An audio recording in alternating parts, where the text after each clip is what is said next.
2 semaines déjà que la Coupe du Monde déchaîne les passions en Russie, une compétition des plus importantes pour les fans de football, mais aussi pour de nombreux commerces, et ce quelle que soit leur taille.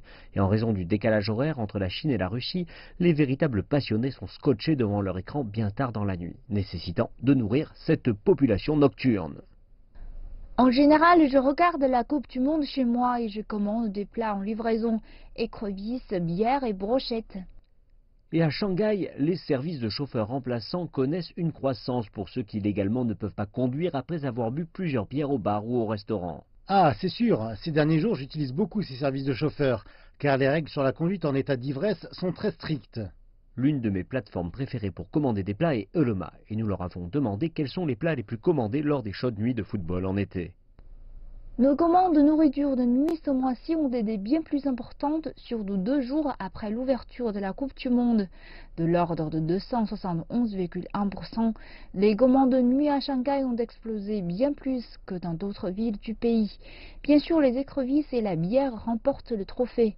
C'est l'influence de la Coupe du Monde bien sûr, mais c'est aussi la saison des écrevisses. Et bien sûr, la Coupe du Monde apporte toujours des profits non négligeables aux pays hôtes. Des rapports indiquent que la Coupe du Monde a rapporté près de 14 milliards de dollars à l'économie russe, dont une grande partie, entre autres, grâce à la hausse du tourisme en Russie. Nous avons établi des offres complètes de voyage pour plus de 5000 touristes vers la Russie durant le mois de la Coupe du Monde, 2 fois plus que ce que nous avons fait l'an passé. Nous avons aussi réservé plus de 100 000 voyages individuels en Russie. De plus, les retombées économiques liées à l'organisation d'une Coupe du Monde ne se comptent pas que sur le court terme.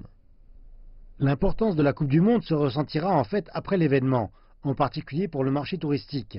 Nos chiffres d'août pour un séjour en Russie sont 2 fois plus élevés que l'année passée, en particulier car les choses sont moins chères après la Coupe du Monde.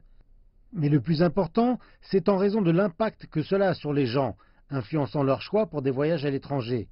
Et la Coupe du Monde a engendré davantage de vols sino-russes et le développement de produits de voyage russes.